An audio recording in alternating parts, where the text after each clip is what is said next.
Carinho e atenção. Prezados irmãos, muito boa noite. É com imensa alegria que a gente vem a essa casa pela primeira vez. Aliás, a Juiz de Fora pela primeira vez. E fiquei muito surpreso porque fazia tempo que eu não via uma cidade tão bonita, né? E muito agradável. Vocês estão aí, são de parabéns, povo acolhedor. Mas enfim, para quem não me conhece, eu sou Guilherme Velho. Eu já nasci velho, né, que vocês estão vendo. E hoje a gente vai falar sobre esse segundo livro, Vida Após a Vida. Mas na verdade a gente resolveu falar sobre os dois, né? Porque eu falar sobre o segundo livro e não falar sobre o primeiro, isso é interessante a gente conhecer. Então vamos falar um pouco dos dois livros e dessa construção. Eu não entrei no espiritismo pela dor, como a grande maioria de vocês, né? Eu fui pela dor. Só falta dizer que foi o obsessor que levou ele para a casa espírita. Não foi meu caso. Eu fui pela curiosidade, pela pesquisa, por querer entender o que nós estamos fazendo aqui no solo desse planeta. E eu fui realmente buscar informações. E eu era meio que ateu, meio que cético, e me convenci da nossa realidade existencial através do estudo. Então não foi pela dor não, foi realmente estudando, querendo entender e até questionando. E isso já faz algum tempo, né? Já faz algum tempo. Mas para a gente falar sobre psicografia, é importante a gente abordar um pouco sobre a mediunidade e a comunicação entre os vivos e os mortos. Porque muita gente acredita que essa possibilidade de contato foi o espiritismo quem inventou, quem trouxe isso, quem inventou isso e apresentou isso ao mundo. E não é verdade. Se formos olhar os povos antigos, na Índia, 3.200 anos antes de Jesus, vamos ver a figura de Krishna, que ali nasceu nas margens do rio Inde. E os livros sagrados do hinduísmo, como o Mahabharata, os Upanishads, do começo ao fim você vê essa comunicação entre os vivos e os mortos presente. Um capítulo do Mahabharata é o Bhagavad Gita, a canção do Senhor. É o diálogo de Krishna com Arjuna. E ali você vê como os povos antigos da Índia, essa realidade para eles era uma coisa normal. A idade de Krishna hoje seria o quê? Mais ou menos 5.200 anos. Já se falava na imortalidade e na comunicação entre os vivos e os mortos. Saímos ali do hinduísmo, mas ao mesmo tempo ali na Índia, 650 anos antes de Jesus, a gente vê a figura de Siddhartha Gautama Buda, o expoente do budismo, que nada mais é do que uma pedagogização do hinduísmo. E ali você vê presente também essa comunicação. O interessante, Alexandre, é que eu não sabia disso. Eu achava que no budismo não era assim como... não tinha essa comunicação. E participando do 5º Simpósio Espírita do Japão, ao lado do querido amigo mineiro Haroldo Dutra Dias, nós fomos conhecer um templo budista. Haroldo ficou uma semana e eu cheguei uma semana depois. Foram 15 dias de palestras lá no Japão. E aí eu questionei um colega nosso, do movimento espírita no Japão, brasileiro, e eu perguntei se no budismo existia essa comunicação. Ele disse, não, Guilherme, no budismo também tem, porque eu não sabia disso. Ele disse, pois é, o último estágio para o indivíduo se tornar o lama é a consulta aos oráculos. Eles se trancam numa sala fechada ali, e ali eles, através do fenômeno da mediunidade, do processo de evocação, eles perguntam às entidades se a alma daquele indivíduo que está ali, que está para se tornar o lama, é a reencarnação do lama anterior. Então, após a consulta aos mortos, se o rapaz foi o lama, ele nomeado lama. Então, no budismo, essa comunicação também ela é presente, muito embora não soubesse. Se chegarmos aqui no Ocidente, vamos ver a comunicação presente em todas as paragens religiosas aqui, no protestantismo, no catolicismo. Na Bíblia todo mundo já sabe. Moisés lá atrás proíbe a consulta aos mortos. Tem espírita que acha que não proibiu. Proibiu sim. Quem fala bem isso é o querido e amigo Simão Pedro de Lima, também mineiro. E ele disse que proibiu. Ele estudou. Então a gente repete. Mas eu não posso pôr uma placa aqui no FEAC dizendo que é proibido tomar banho de piscina, se aqui não tem uma piscina. Se existe uma placa, é proibido tomar banho de piscina, é porque tem uma piscina. Então estamos diante de uma verdade. A Bíblia afirma que os mortos podem se comunicar. Porque foi proibido? Aí o pessoal, aí os nossos irmãos evangélicos dizem, não, mas foi proibido, está vendo? Foi proibido, então não pode. Não pode. Aí eu argumento com eles, mas naquela época, eu uso o argumento deles. Na época de Moisés, era a época da lei. Moisés teve que ser duro. Quando Moisés desceu do monte com as placas da lei, o que foi que ele encontrou? A turma adorando um bezerro de ouro. Então Moisés foi duro. Moisés era a lei, mas com Jesus veio a graça. Eles não dizem isso, eu digo também. Porque o próprio Jesus foi quem liberou essa comunicação. Quando ele vem do mundo dos mortos, Elias e Moisés, e ficaram 2 semanas, foram construindo tendas. E foi Jesus quem disse, podereis fazer o que eu faço e muito mais. Você pode ler a Bíblia e interpretar isso de um jeito, você pode ler e interpretar de outro. Porque a Bíblia foi escrita em linguagens parabólicas, o que dá margens a muitas interpretações. Então, cada um interpreta de acordo com o seu entendimento aquilo ali. Então, vocês vejam, o nascimento de Jesus foi anunciado a Maria por um fenômeno mediúnico, que ela estava grávida de Jesus. E o que dizer da noite de Pentecostes, que é a noite das línguas de fogo, que até hoje as religiões não sabem explicar. Ali foi a noite das aparições dos espíritos superiores que vieram ali, e a mediunidade dos apóstolos surgiu, foi ampliada, e ali eles começaram a pregar o ensinamento do Cristo. O interessante é que até a noite de Pentecostes, todos os apóstolos eram meio que tímidos e acovardados. Você vê, Pedro negou Jesus 3 vezes. Não era ele que estava com Galileu, não fui eu não. Mas após a noite de Pentecostes, os apóstolos desenvolveram a coragem e a valentia. Você vê, Pedro que negou Jesus 3 vezes, na hora de morrer, disse, não tenho a honra de morrer como mestre. Quero que me crucifiquem de ponta cabeça ou com a cabeça para baixo. Lá no Nordeste é cabeça para baixo. Aqui eu não sei se é ponta cabeça. É também? Então, para ponta cabeça acho que é São Paulo. E todos morreram de formas trágicas. Pedro foi valente, Ele, na hora de morrer, disse, não tenho honra como mestre, me crucifiquem de cabeça para baixo. Outros foram mortos apedrejados, iam para as bigas, e ali iam para a arena, era comida de leões. Iam cantando as glórias do Senhor. Veja que valentia, porque eles foram tocados pela mediunidade. Inclusive tem um teólogo alemão que escreveu um artigo dizendo que Jesus não podia ter existido. Que se Jesus fosse filho de Deus e viesse à terra implantar seu reino, não iria escolher 12 apóstolos medíocres, analfabetos, pescadores. Ele poderia escolher gente que pudesse influenciar. Mas faltou ele a visão espírita. Porque Jesus, quando batia o olho, Jesus não olhava o intelecto. Jesus escolheu médiuns. Foi a faculdade mediúnica que era necessária para que o Cristo pudesse implantar na terra o seu reino de amor. E você vê aí as pessoas querendo negar. O que dizer de Joana d'Arc, camponesa, analfabeta, pagã, o maior fenômeno da história, ouvir as vozes de Santa Catarina e de São Felipe. Eu poderia passar aqui com vocês, fazer uma palestra só sobre as comunicações das religiões. Mas o tempo não ia dar para eu falar de psicografia. E para a gente adentrar no assunto, é importante essa introdução para que vocês vejam que é uma coisa normal dentro das igrejas.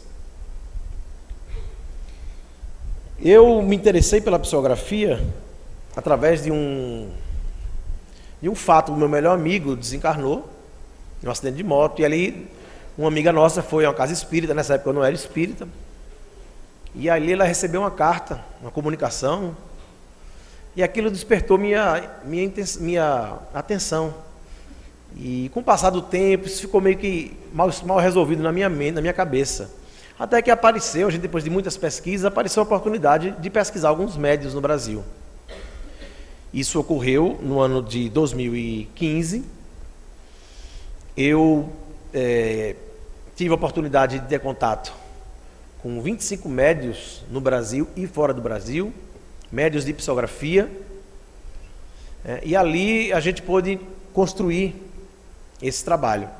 Eu tive a oportunidade de conhecer médiuns fantásticos, fazendo um fenômeno incrível, mas também também me deparei com situações que eu não queria, né? Que psicografias que era fruto do processo anímico, psicografias de médios que coletavam, ou melhor, que se passavam por médios, que coletavam ali das redes sociais. Mas no livro a gente só fala da mediunidade séria. Eu também não vou falar aqui de fraude, hoje a gente vai falar aqui do fenômeno autêntico.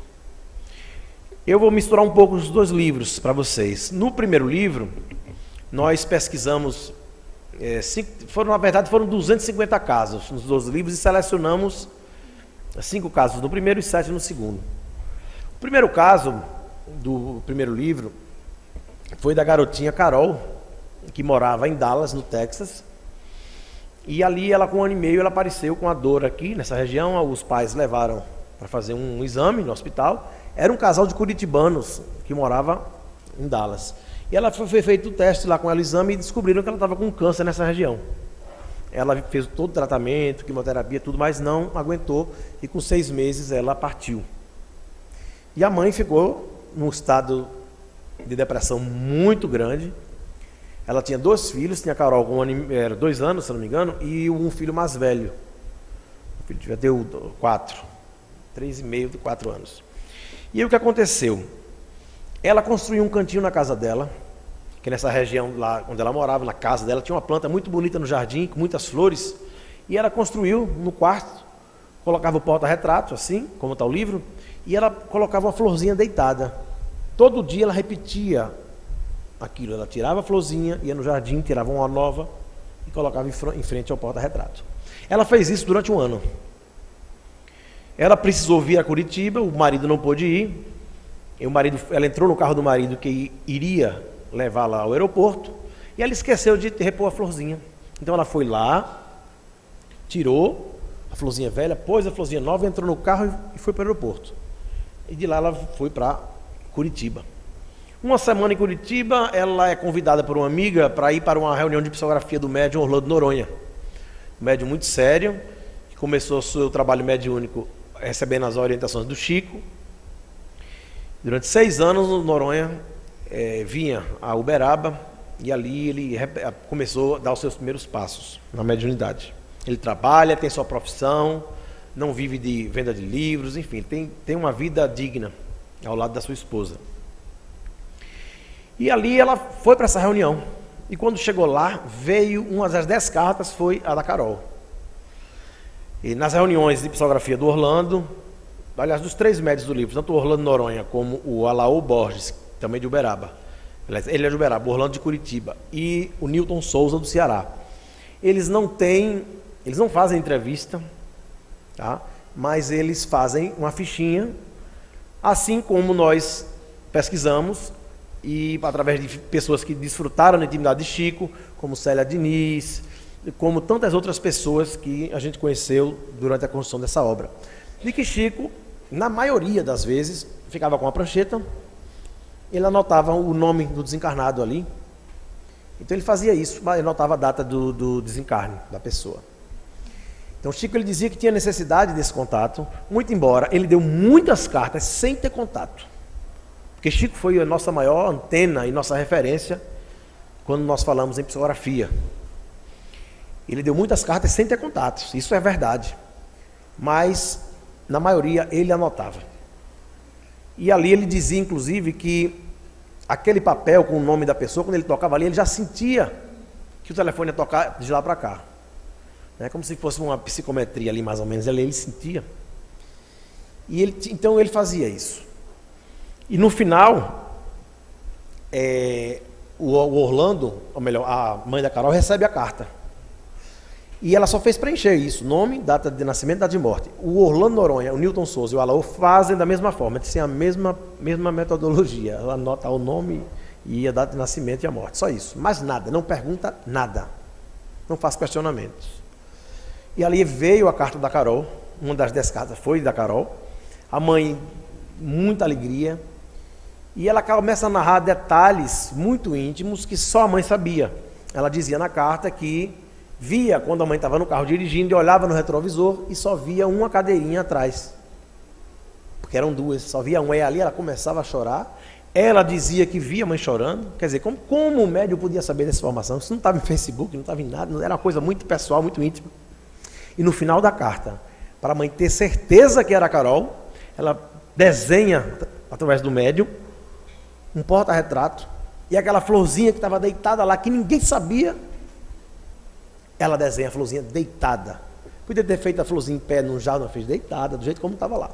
Eu trouxe o depoimento dela para passar para vocês.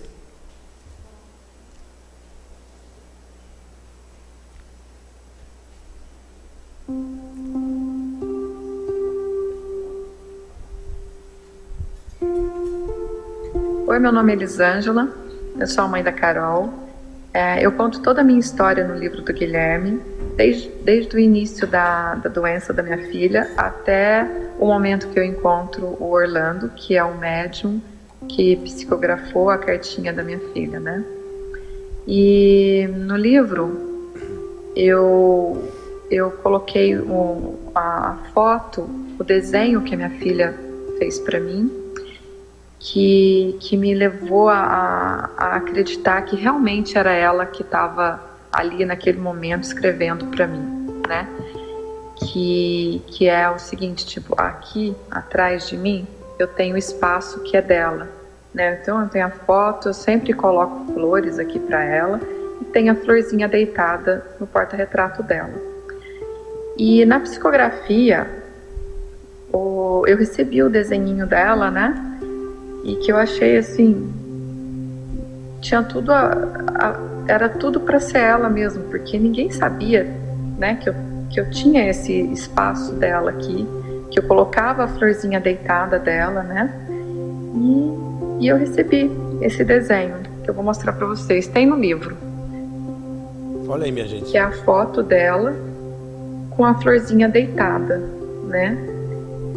Então, assim, ali eu tive certeza que era minha filha que estava ali. E a partir daí, eu comecei a ter certeza que ela estava bem, que ela vivia, e isso me ajudou muito, né?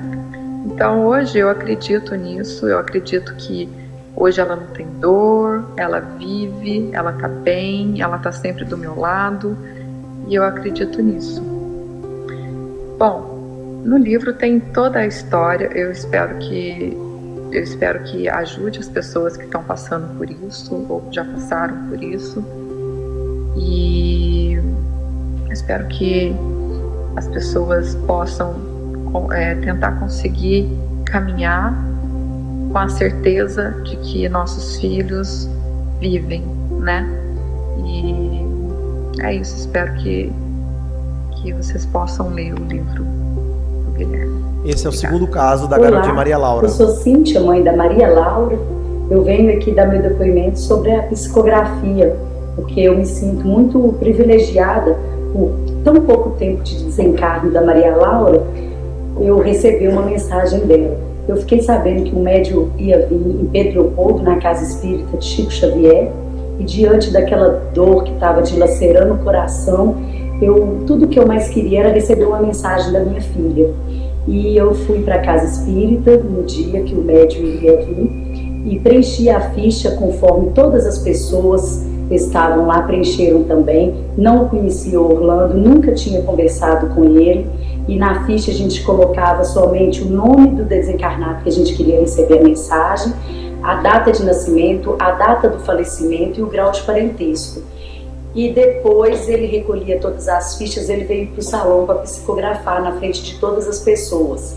E ele recebeu 5 mensagens nesta noite. E a quinta, a última, foi a da Maria Laura. E eu conversei, fiz uma prece antes, pedindo a Maria Laura que se ela viesse trazer essa mensagem para mim, que ela trouxesse com uma delicadeza de detalhes que somente eu soubesse, para que pudesse confortar meu coração e me aliviar. E assim ela fez. Ele começa a ler a psicografia falando, citando uma chave, que é a chave que ele fala que somente a mãe sabia, poderia explicar sobre a chave. É uma chave que era dela, que ela falava que era do carro dela, de brinquedo.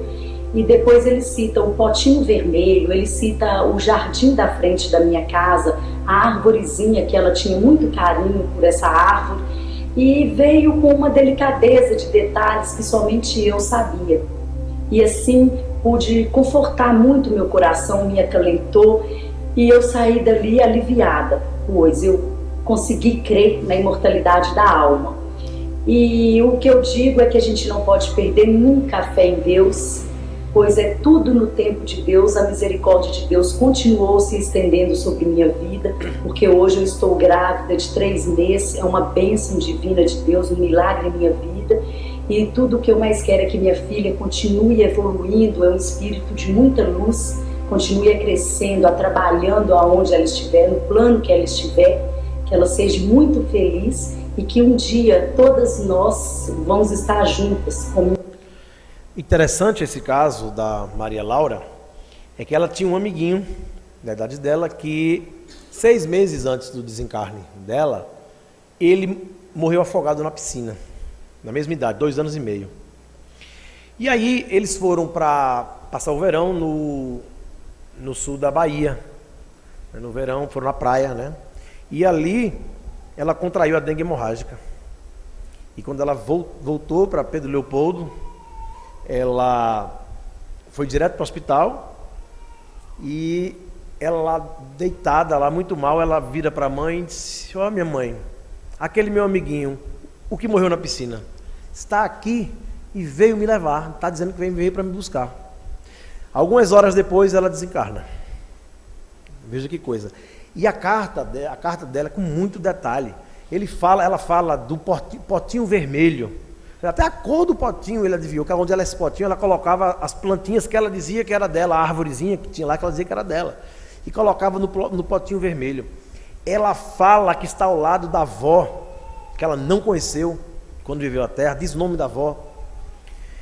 Então esses 3 médios, eles têm uma psicografia muito parecida, muitos nomes de desencarnados, assim como o Chico fazia. Mais de 70% dos nomes que vinham nas cartas do Chico eram nome de pessoas desencarnadas, né? E o Orlando e o Alaô e o Newton também, nas cartas, vem muitos nomes de desencarnados. Isso para mim é um dos pontos que vem legitimar a autenticidade de uma carta.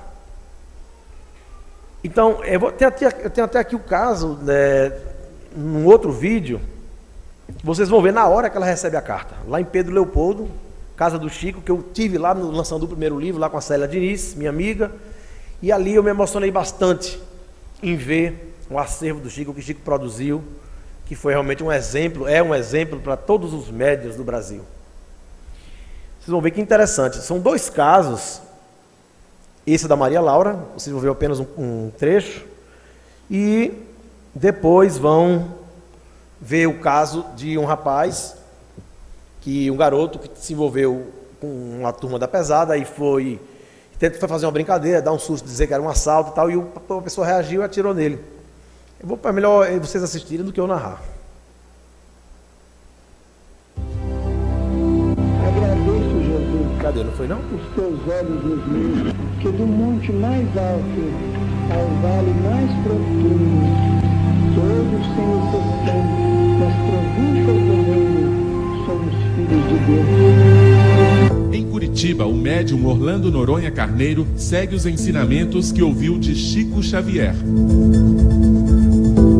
Foram 6 anos de convivência e aprendizados até que em 1986 ele recebeu do mestre a orientação de continuar o trabalho de psicografar cartas para famílias em busca de um consolo. Maria Laura. Mamãe, papai, Silvio Luiz. Olha os detalhes, minha gente. Para que vocês saibam que estou aqui, não esqueçam das plantinhas no jardim de casa que eu colocava no potinho vermelho. Tô bem, com a vó Cida, sua filha Maria Laura Caetano Silveira. A dona Francisca havia perdido o filho de 15 anos, morto a tiros por um casal de policiais que estava em um domingo de folga e foi abordado por 5 jovens que tinham armas de brinquedo. Cauê Gomes Ferreira nunca teve antecedentes criminais. Morava com o pai e a mãe, trabalhava de dia e estudava à noite. Desesperada e sem aceitar o destino do filho, ela buscou respostas com o médium Orlando. Por que ele me deixou falar pra mim? Vamos ouvi-lo, vamos ouvi-lo. Por que ele me deixou?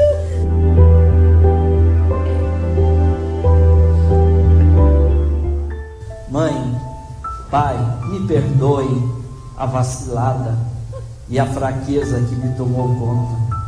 Não vou citar o nome dos amigos, precisamos preservar muitas coisas. Eu sei que você repete para você, mãe, como o Cauê foi cair nisso. Eu fraquejei, mãe. Pai, eu vacilei, caindo na fantasia da moçada, porque eu me arrependo sim daquilo que fiz.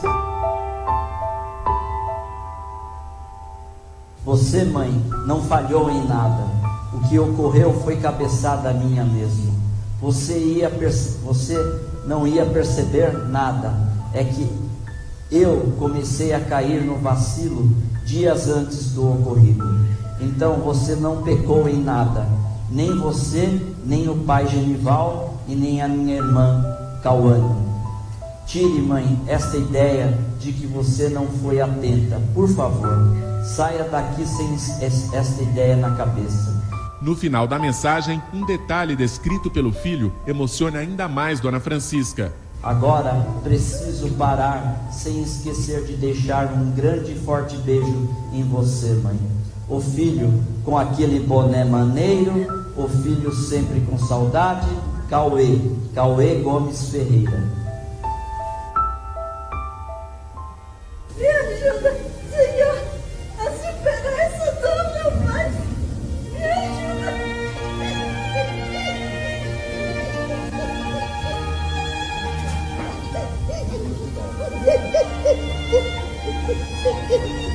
Fique bem. Ele está bem, isso que é importante.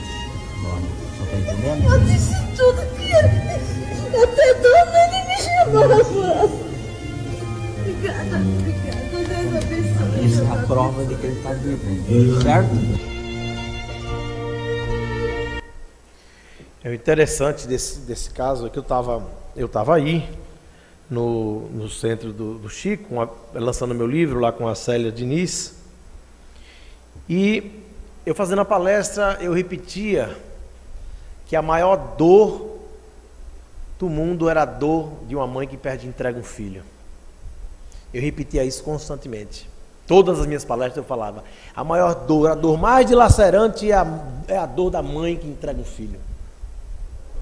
Porque a lei natural é dos pais irem na frente, né? É quando o filho vai na frente, ninguém espera.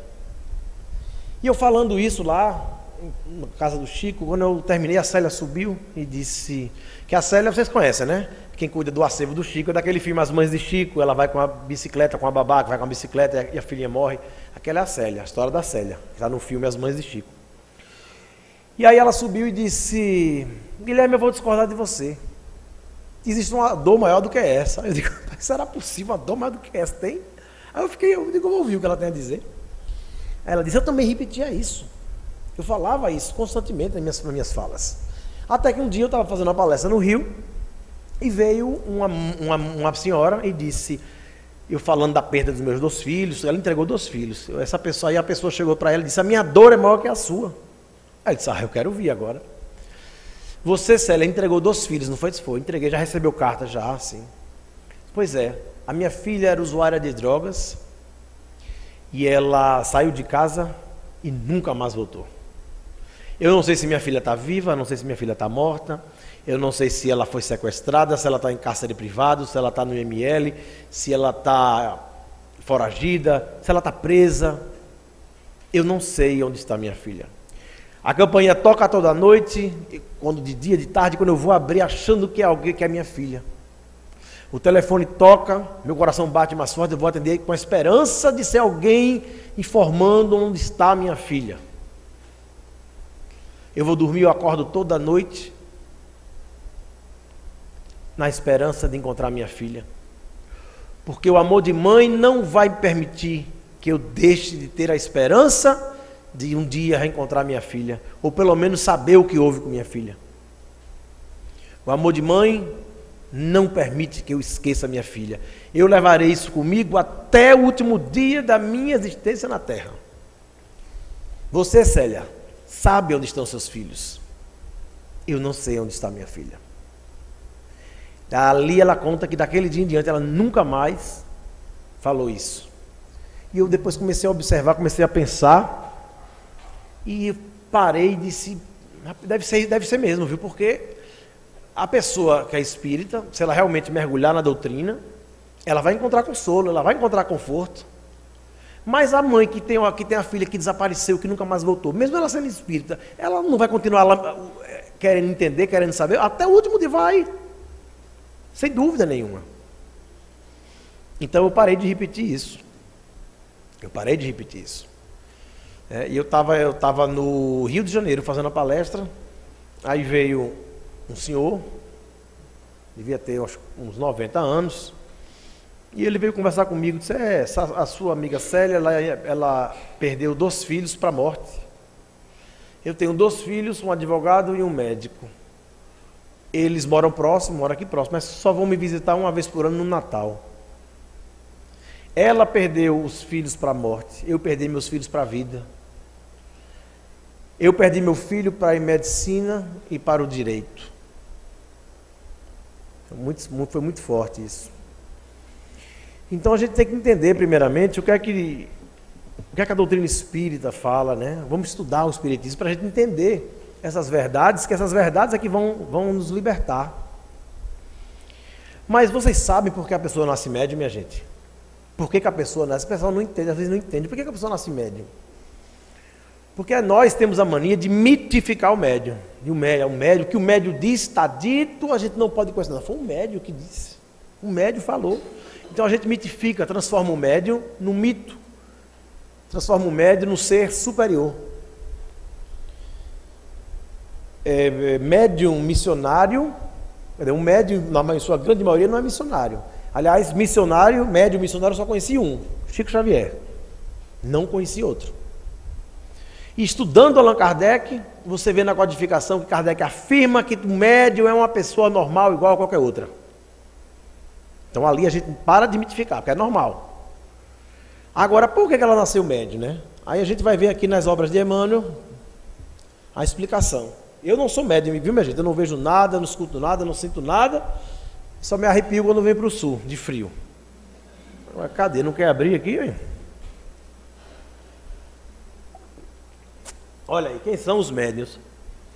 O seu pretérito muitas vezes se encontra enodoado de graves deslizes e de erros clamorosos. Quase sempre são espíritos que tombaram dos cumes sociais pelo abuso do poder, da autoridade, da fortuna e da inteligência, que regressam ao orbe terráqueo para se sacrificarem em favor do grande número de almas que se desviaram das sendas luminosas da fé, da caridade e da virtude. E a gente, quando eu li isso, eu não fiz mais questão de ser médio, eu fiquei até aliviado de não ser médio, né? Porque meu doutor Hugo, meu amigo aqui, é médio também. Mas, bem, vocês pensam que acabou? Não acabou não, tem mais. Espera aí, médios, vocês fiquem aí que vocês têm mais, vocês saberem a responsabilidade de vocês. Os médiuns, na sua generalidade, não são missionários, na acepção comum do termo. São almas que fracassaram desastradamente, que contrariaram sobremaneira o curso das leis divinas e que resgatam sob o peso de severos compromissos e ilimitadas responsabilidades do passado obscuro e delituoso. Entenderam, né? Então, mas você tem um consolo da doutrina, né? Agora veja a misericórdia divina como é maravilhosa, né? Segundo ele, os médios aprontaram muito na vida passada. Aí, em vez da lei divina punir, né? Porque a gente acha que a gente está pagando, ninguém está pagando nada. Aqui não é caixa bancária para você pagar. A doutrina espírita, a reencarnação, ela se fundamenta na lei de correção, não de punição. Então você fez muita coisa aí, abusou da riqueza, abusou do poder, aí você vai reencarnar com o perispírito expandido para poder, com o compromisso de se doar, de se dedicar à ajuda, de ajudar o próximo, de fazer um trabalho de caridade. Então, você veja que a lei de Deus, ela deu outra oportunidade, deu mais uma chance. Mas se você, como médium, né, nessa existência, não corresponder àquilo que foi proposto, né, pela espiritualidade, aí vem a dor. Aí vem a dor. Olha que a espiritualidade deu outra chance. Porque a lei de Deus, ela fala 3 vozes. Primeira voz é a voz do amor. Aí você não atende porque não entende. Aí vem Deus na segunda pessoa, que é a voz da razão. Ele deu outra chance. Você não atende porque não entende. Aí vem a voz da dor. Aí você atende porque entende. Uns precisam de pão, outros de pau, né? A finalidade é evoluir. Você pode evoluir pelo amor. Você pode evoluir pela razão. Mas você pode evoluir pela dor. Mas você podendo evoluir pelo amor e pela razão, você vai querer ir pela dor? É escolha. Eu tenho um amigo lá em Recife que ele começou a fumar na adolescência, a gente era amigo da infância, e o pai dele o repreendeu: meu filho, não fume, que isso faz mal, você vai... Não, papai, é só de vez em quando, só quando eu tomo uma cervejinha. E aí ele fumava de vez em quando, realmente. Aí, quis o destino, não foi pelo amor, né? Não foi pelo amor. O pai lá, não foi. Quis o destino que ele se tornasse médico. Médico, e ele estudou uma cadeira lá, né, doutor? Tem a necrópsia, não tem? Pronto, e lá ele viu o pulmão de quem fuma e o pulmão de quem não fuma. O pulmão de quem não fuma é rosadinho, assim feito o meu. E o pulmão de quem fuma é preto, sai feito uma borra de café escuro. Ele viu e não se convenceu. Então ele não foi pela razão. Aí eu fiquei sabendo que hoje ele tem um câncer no pulmão. Veio a dor, né? Então, a misericórdia divina, ela existe, está aí para provar. Esses fatos comprovam isso. Mas, minha gente, o que a gente tem que entender em relação a essas cartas, eu vou passar mais um caso, o último caso, para a gente finalizar. Esse caso também do Orlando Noronha, esses casos que eu apresentei agora são do primeiro livro, o livro preto. E esse caso que eu vou falar agora é do segundo livro, tá? Esse caso ocorreu em Natal, Rio Grande do Norte.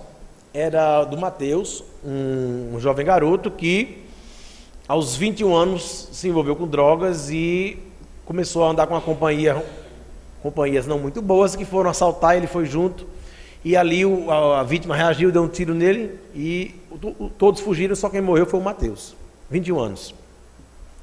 E a mãe tinha um carinho por ele todo especial. Era o filho problemático. Eu não sei porquê, mas a mãe, acho que ela dá uma dedicação, tem mais uma atração, um cuidado maior, né, com aquele filho problemático, é o que ela mais se identifica.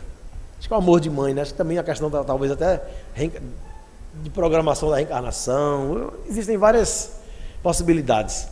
Mas ela era muito ligada ao Lindiane, ao Mateus. Tanto que quando ele aprontava, fazia algo errado, tem um costume no Nordeste de fazer assim, de repreender. Ela chegava para ele e dizia: Mateus, Mateus. Aí o Mateus olhava para a mãe, sempre no deboche, dizia: manhinha, manhinha. Aí continuava a fazer a trela dele. Então criou quase que um código. E aí o Orlando foi para Natal pela primeira vez. E ela preencheu a ficha, ficou na fila, saiu chamando os números, só pôs o nome do filho, data de morte, data de nascimento, data de morte. Aí quando ela entrou na sala, que ela entrega a ficha para o Newton, para o Orlando pega a ficha e olha para ela, ali ele já sentiu que ia ter contato. Ali ele já sentiu, já viu o espírito, e ali ele pega no espírito, pega no papel, olha para a mãe e diz: manhinha, manhinha, pronto. É um código que não tinha como, não é que o médico ia saber disso mesmo. Não tem como. Aí ela volta, se senta, quando ele começa a reunião de psicografia, vem uma das cartas, é do Mateus. Ele é uma carta repleta de detalhes. Ele conta que foi recebido do outro lado pela avó Talina, que era o apelido dela, o nome dela era Natalina, ninguém chamava ela de Natalina, pela avó Talina. Ele conta que quando ele brigava com a mãe, tinha discussões, ele sempre fazia um gesto, ele cruzava os braços assim, e gritava, falava assim. E ele narra isso na carta. Se a senhora lembra quando eu fazia. Então é impossível alguém saber disso, porque era uma coisa íntima, de mãe. Ele só andava sem camisa. A mãe tinha um restaurante e ele ia sem camisa andando. Quando ele ia entrar no restaurante, ele colocava a camisa e entrava. Ele conta na carta isso, que continuava sem camisa. Olha, foram muitos detalhes, mas o mais intrigante de todos foi o short que ele deixou. Porque quando ele desencarnou, a mãe pegou todas as roupas e deu. E só ficou com uma roupa, que foi uma bermuda vermelha. Minha gente, o médium, no final da carta, desenha uma bermuda vermelha. O detalhe é que a bermuda ela tinha 4 furos, onde passava o cadastro ali. O fio lá, para dar um nó. Ele desenha até os 4 furos.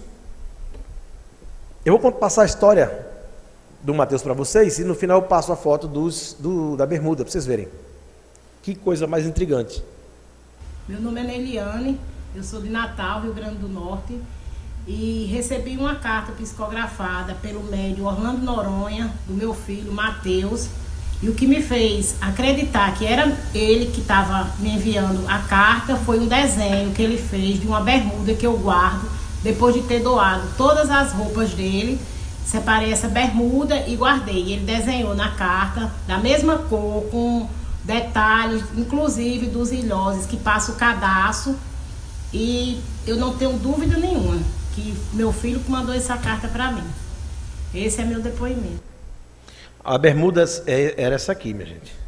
Porque tá com essa luz aqui. Se puder apagar essa luz, é melhor. O pessoal vai conseguir enxergar aqui. Só essa da frente mesmo. Veja se vocês conseguem ver esse detalhe em cima. Não, né? Ó, dá para ver ali que tem 4 furos lá em cima, ao lado preto, são 4 buracos ali, que é onde passa o fio. Dá dando para ver vocês? Conseguem enxergar? Pronto. Ele podia ter desenhado, em vez da bermuda, podia ter desenhado uma camisa, um sapato, né? Mas ele desenhou uma bermuda. A bermuda poderia ter desenhado preto, verde, azul. Não, ele desenhou vermelha. Agora, olha o desenho que o médium, que ele fez através das mãos do médium.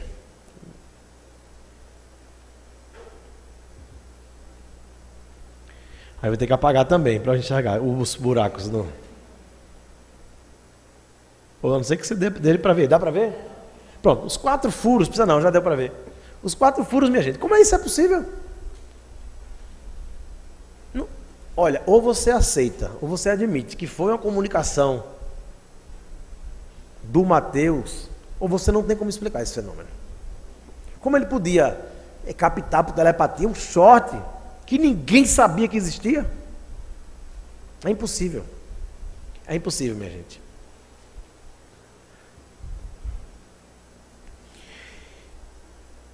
Esse é o grande consolo do Espiritismo, né? Saber que somos imortais, que somos eternos. Esse caso também está no segundo livro, que é uma psicografia do médium Alaú Borges, que foi em São Paulo no ano 2001. Na época não tinha internet, não tinha Facebook, não tinha Orkut, não tinha nada, nem internet tinha. Se vocês olharem a assinatura, em cima ela assina como casada, na identidade ela assina ainda como solteira. Eliezer Rezende, mas é a mesma letra, o mesmo E, o L, o R. Na época, estava vendo o inventário, ela foi com assinatura para o cartório, e lá o cartório autenticou a assinatura. Eu vou passar esse caso, o depoimento dela, para vocês verem, da filha.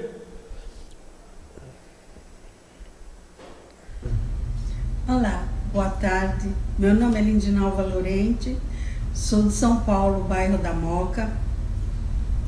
Fui agraciada com uma mensagem com minha mãezinha, através do médium Alaú Borges Júnior, no grupo assistencial espírita Maria Dolores, e aqui estou, onde tudo começou. Foi um momento marcante na minha vida. Fiquei muito emocionada e as coisas que ela me disse eram tão autênticas, coisas essas que só eu sabia. E para completar, no final da carta ela assinou, exatamente igual ao RG. Como se isso não bastasse, foi reconhecido firma pois na época estava sendo lavrado o inventário e eram todos unânimes a dizer impressionante. E em cima disso só tenho que agradecer muito, muito ao grupo Maria Dolores e essa criatura fantástica que é o Alaor. Obrigada, espero ter contribuído de alguma forma. Obrigada. E o detalhe dessa carta é que ela, do outro lado, ao desencarnar, ela relata na carta que estava ao lado do marido, que já tinha desencarnado fazia 6 anos, ao lado da mãe, no caso a avó da Eliezer, e ao lado do padrasto e do pai. Não tinha como o médium saber que ela tinha um padrasto, que tinha enfim, que o pai não era o pai, que o pai era que tinha... Olha, esse caso foi um dos casos mais sensacionais que eu investiguei, né? Para você ver a assinatura ser igual, como vocês podem ver. Mas minha gente, ver isso aí, para quem pesquisa, é algo, eu particularmente fico deslumbrado. Como eu falei no início da fala, eu não fui pela dor, né? Fui pela pesquisa, pela curiosidade. Mas esse aí é o Consolador prometido por Jesus. João 14,16, não vos deixarei órfão, vos mandarei o Espírito de verdade, que repetirá coisa que já vos disse, revelará coisas que não podereis suportar, ficará convosco para sempre e será o vosso Consolador. Esse Consolador que Jesus prometeu é o Espiritismo, que só consola porque esclarece, não deixa o indivíduo apenas com a crença, põe o conhecimento na frente da crença. Conhecereis a verdade e ela vos libertará. Não mandou crer na verdade, mandou conhecer a verdade. O consolo do Espiritismo não é ninar as almas choronas que estão no planeta, é a iluminação da consciência das pessoas, né? E em relação à psicografia, no Brasil existem caravanas, grupos de mães que alugam ônibus, procuram saber onde tem um médium, vão para Uberaba, olha, caravanas do Brasil todo indo para Uberaba, indo para São Paulo, indo atrás dos médios todos, fica uma coisa quase que obsessiva, a coisa de querer a carta. Tem um grupo chamado Caçadores de Cartas. Tem. Eles vivem em função disso, minha gente. O que eu acho é o seguinte, a gente tem que olhar não o fenômeno em si, mas o que está por trás do fenômeno. O que o fenômeno tem a nos ensinar. Isso que nós temos que observar. E não ficar preso à carta. Mas o mais importante não é o fenômeno, é o ensinamento. Eu digo isso fundamentado em fatos. Tinha uma senhora, uma mulher que era policial civil em São Paulo, e ela estava brigando com a filha, chegou em casa a filha rebelde, aquela discussão, a filha foi na bolsa dela pegar a arma. Ela partiu, foi para cima da filha, pegaram a arma, as duas ali, a arma disparou e ela matou a filha. Ela matou a filha. Essa mulher não era espírita, entrou num processo depressivo muito sério. Quando o Alaor Borges foi para São Paulo pela primeira vez, ela foi participar da reunião de psicografia do Alaor. E lá a filha veio, deu a carta para ela. Contou todos os detalhes, falou tudo, as circunstâncias, contou tudo. A mãe pôde entender tudo o que aconteceu e por que aquilo aconteceu. Meses depois o Alaor vai a São Paulo novamente. Ela vai para a reunião, recebe a segunda carta. Depois de um tempo, o Alaor vai para São Paulo de novo, ela recebeu a terceira carta. Alguns meses o Alaor volta a São Paulo. Quando o Alaor estava nessa reunião de psicografia, ela não estava. O Alaor estava lá psicografando, recebe o telefonema dizendo que a policial, aquela, tinha acabado de se suicidar. Se matou. Eu pergunto a vocês, a carta adiantou alguma coisa? A carta, minha gente, é apenas um analgésico que vai ali diminuir aquela dor momentaneamente, vai trazer aquele alento. Então, o mais importante não é a carta, porque a carta é apenas um analgésico. Mas o mais importante é o remédio que vai curar, o remédio definitivo, que vai curar definitivamente aquela dor, vai cicatrizar aquela ferida e a pessoa vai ter força para continuar a viver. E esse remédio, minha gente, é o Espiritismo. Então, por isso que esses 3 médios hoje, eles não fazem apenas a psicografia. Se você chamar o Newton para vir aqui fazer uma psicografia só, ele não vem. Ele vem e faz a psicografia com uma condição: tem que ter a palestra. Tem que ter o espiritismo, porque a grande maioria dessas pessoas que procuram as cartas não são espíritas. E as psicografias hoje é a maior porta de entrada de pessoas que se tornam espíritas. Então, é muito católico, tipo, até protestante, ateus, céticos. E a psicografia está trazendo isso. Mas o mais importante é isso que eu estou falando, é você passar o conhecimento espírita, não ficar preso ao fenômeno. E as pessoas não entendem isso, né? Ficam nessa busca da carta. Então esses médios, hoje eles estão tendo esse cuidado das pessoas não mitificarem o médium, não querem isso, são médios sérios.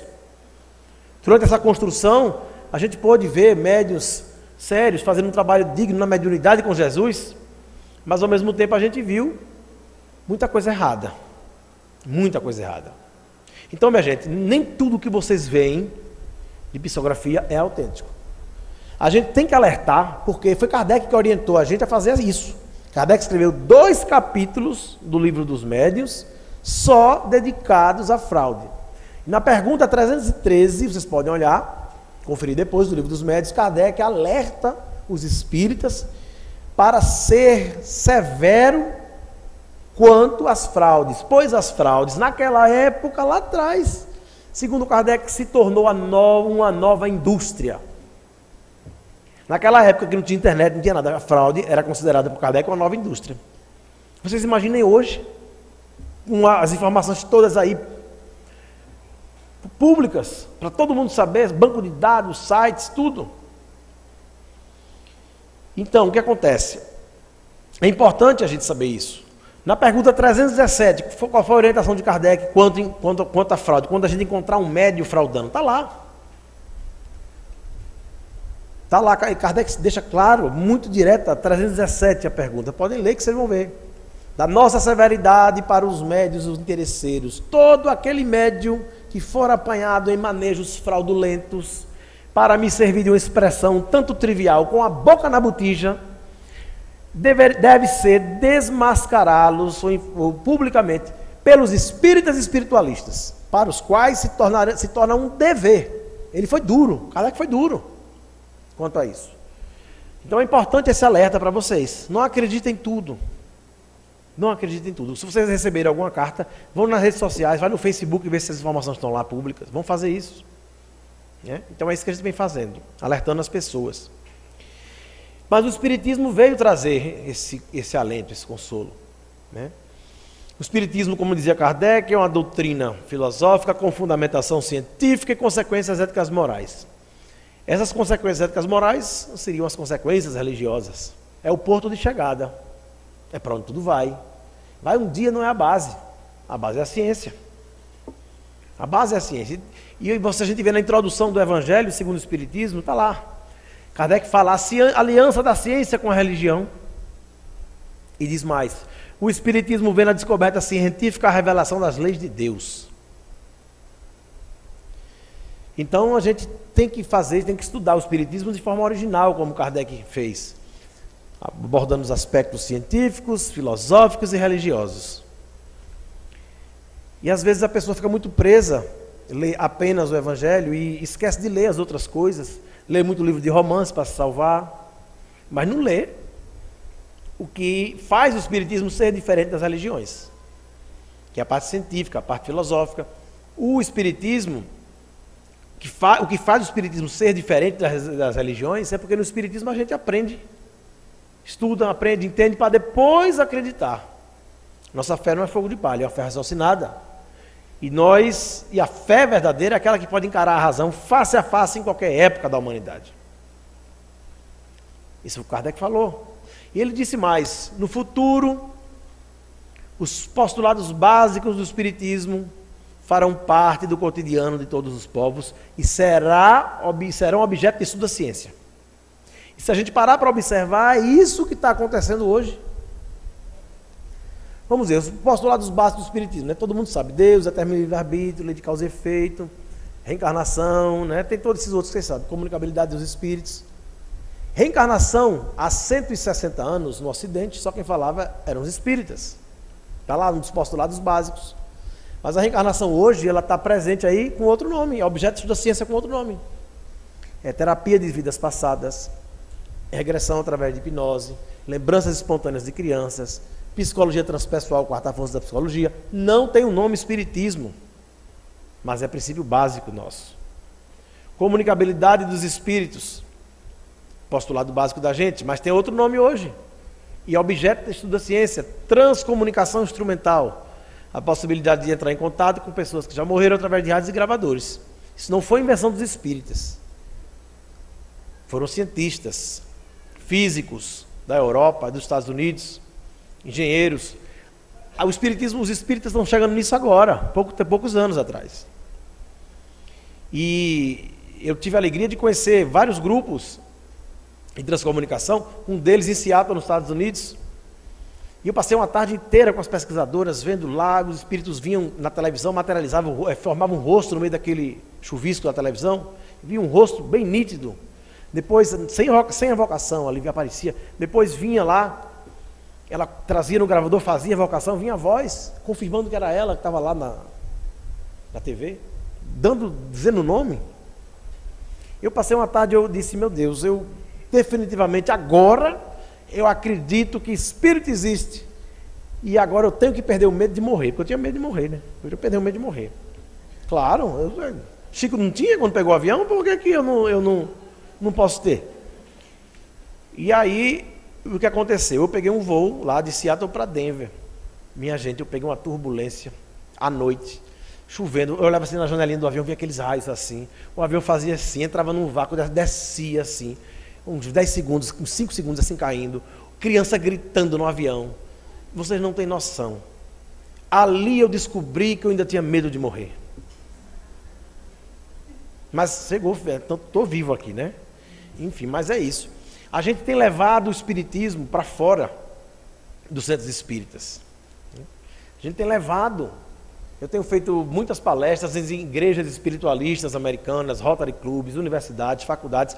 Falei aqui ontem para o nosso querido amigo Alexander Moreira Almeida e sua turma, aqui na Faculdade de Medicina da Universidade Federal de Juiz de Fora. Então, para mim foi maravilhoso poder levar a nossa pesquisa, nosso conhecimento, para que seja dado aí uma conotação bem de pesquisa científica acadêmica.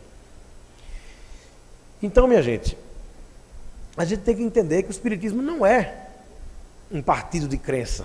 Centro espírita não é igreja, centro espírita é escola. Nós viemos aqui para aprender as verdades espirituais que estavam paradas nos atavismos igrejeiros. O espiritismo, como dizia Emmanuel, é o evangelho redivivo. Ora, se era redivivo é porque estava na cruz morto lá. O espiritismo veio tirar o Jesus da cruz, que ficou parado lá por conta dos atavismos religiosos, e veio tirar o Jesus da cruz para andar com a gente, caminhar ao nosso lado. E eu tenho, como eu falei, eu cheguei até ir numa igreja espiritualista na Carolina do Norte, uma região que o americano ele não sabe muito do que está acontecendo fora dos Estados Unidos, não. Ele é muito só preso à realidade dele lá. E eu falei nessa igreja 1 hora sobre Kardec. Quando eu terminei, veio um senhor, olhou para mim e disse, muito interessante. E esse autor brasileiro aí que você falou, esse tal de Kardec, não tem nada escrito em inglês, não? Não, não é brasileiro, não. Ele é francês. Francês, mas ele mora em que cidade na França? Que eu vou muito à França, eu quero ir lá conhecê-lo, senão ele já morreu. Ele nunca ouviu falar em Kardec. Porque a América não sabe, aí veio um outro. Aí olhou para mim e disse... Não, na verdade foi uma senhora. Olhou para mim e disse... Você é do Brasil, você é brasileiro? Sou. Ela disse, você vê muitos índios ali no Brasil, perto da sua casa, andando? Eu disse, eu fiquei com tanta raiva, né? Nessa hora você fica patriota. Eu olhei para ela, eu disse, não, sou espírita, não posso dar uma resposta assim muito forte. Mas eu dei uma resposta que ela merecia. Eu olhei para ela e disse, minha senhora, o último índio que eu vi foi na televisão assistindo filme de cowboy americano. E eu disse a ela. Quando eu achei que tinha abafado, que tinha feito o máximo, quando eu achei que eu estava mitando, aí veio o outro senhor, acho que era marido dela, olhou para mim e disse, Do you have cannibals in Brazil? Se tinha canibais no Brasil. Aí eu não aguentei, né? Aí digo, peraí, agora eu vou ter que dar uma resposta. Deixa o espiritismo aqui que eu vou responder ele. Eu olhei para ele e disse, the last I ate. O último eu comi. Mereceu ou não mereceu? Perguntar se tinha canibais no Brasil? Que desinformação. Aí por isso que depois eu entendi porque ele não sabia quem era Kardec. É isso. Então, minha gente, para finalizar, chegou minha hora. Eu queria dizer a vocês que a gente tem que vir à casa espírita e estudar o espiritismo. Não ficar só de blá blá blá de palestra. A gente tem que ler muito para você aprender. Lá em Recife, eu lembro numa ocasião lá na nossa casa, que eu estava lá, já estava ajudando lá nos trabalhos, fazendo alguma coisa, e eu estava lá atrás. E tinha um senhor que estava andando para um lado e para o outro, e disse, rapaz, esse rapaz não vai acabar a palestra não, já passou da hora, eu vim aqui para tomar o passe, ele vai embora. Eu disse, irmão, o senhor pode ir embora, se o senhor quiser ir embora, e o passe? Eu vim aqui para tomar o passe, eu vou embora. Quer dizer, como se o que o rapaz estava falando, o palestrante estava falando, não adiantasse de nada. Ele queria ir por conta do passe. Minha gente, eu estou falando de ser o pessoal lá em Recife, não é você não. Eu sei que aqui vocês vieram para ver o palestrante, eu não tenho dúvida nenhuma disso. Isso foi lá em Recife. Aqui não, Juiz de Fora o pessoal não faz isso, de forma alguma. Aqui veio para ver a palestra. Eu queria agradecer a todos vocês. Vocês podem acompanhar nosso trabalho pelas redes sociais, no Facebook, tem o meu que está lotado, mas tem a fanpage lá.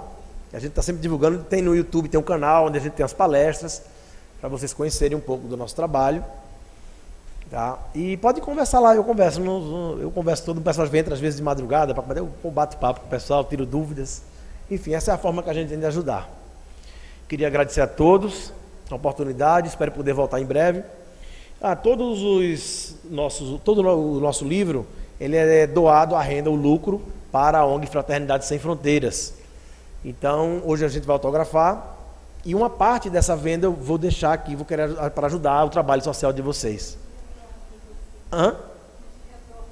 E você retorna, né? Ótimo. Então é isso. Será que dá tempo de eu passar um vídeo para mostrar os médios rapidinho, 3 minutos? Dá? Pronto. Vocês vão conhecer os médiuns, minha gente. Eu falei tanto deles, sem mitificar, viu? Sem mitificar. Mas eu sei conhecer para saber. Os médiuns que estão no livro, no terceiro livro. No segundo livro. Já estou no terceiro, no segundo. Quero aqui fazer um convite carinhoso para vocês. O meu amigo Guilherme Velho vai estar lançando um novo livro chamado Vida Após a Vida. E todo o lucro da primeira edição será doado à ONG Fraternidade Sem Fronteiras, da qual faço parte. É imperdível, não deixem de ir lá. Um grande abraço a todos. Meu nome é Luciano Klein. Momentaneamente trabalhamos na Federação Espírita do Estado de Ceará como vice-presidente. E queríamos inicialmente parabenizar o nosso irmão Guilherme Velho pelo trabalho que vem realizando. Um trabalho de pesquisa sério, conforme assim propõe o próprio Allan Kardec, no intuito de trazer para nós, de forma segura, uma análise acerca do fenômeno mediúnico. Olá, amigos, queremos convidá-los a todos. Estamos muito felizes com esse novo livro de nosso amigo e pesquisador Guilherme Velho, com o título Vida Após a Vida. Todos os direitos autorais desta primeira edição, o nosso querido autor dedicou e direcionou para Fraternidades Sem Fronteiras. Pudemos, de forma singela, cooperar com os 5 casos, com as cartas psicografadas, ao qual o nosso amigo Guilherme Velho, com a seriedade que nós conhecemos, pôde pesquisar e estudar a alma, a imortalidade da alma, à luz da psicografia. Meu nome é Alaor Borges Júnior, sou um dos médiuns psicógrafos que teve a grata satisfação de poder contribuir com este novo livro do nosso querido irmão e pesquisador Guilherme Velho, cujo título é Vida Após a Vida. Aproveito a oportunidade também de transmitir o meu respeito e toda a minha ternura aos demais médiuns Orlando Noronha e Newton Souza, que também prestaram as suas contribuições. Rogo a Jesus que possa abençoar o nosso irmão Guilherme, os médiuns citados e a mim também, que a espiritualidade amiga possa nos proteger sempre. São Newton Souza do Olá, Ceará. queridos irmãos de Ideal Espírita. Eu estou muito feliz de poder ver que será publicado o livro Vida Depois da Vida, do nosso querido Guilherme Velho, dentro de uma premissa e de uma temática que é a especialidade dele, a psicografia. Guilherme Velho é um pesquisador sério e ele nos chamou para contribuir de alguma forma com essa obra. Fiquei muito feliz com esse convite, sobretudo porque estarei lá junto a outros companheiros, médiuns que têm procurado se dedicar à doutrina com todo amor e carinho, como Alaor Júnior, como também o nosso querido Orlando Noronha. Fico muito feliz porque esse livro vai preencher mais uma lacuna nessa área da ciência espírita tão necessária ao nosso movimento. Faço votos de muita paz e que esse livro chegue a muitas mãos e que essas cartas possam iluminar muitos corações com a verdade pesquisada. Muita paz. Meus irmãos, muito obrigado pelo carinho, pela forma acolhedora que é característica do povo mineiro. Muita paz a todos.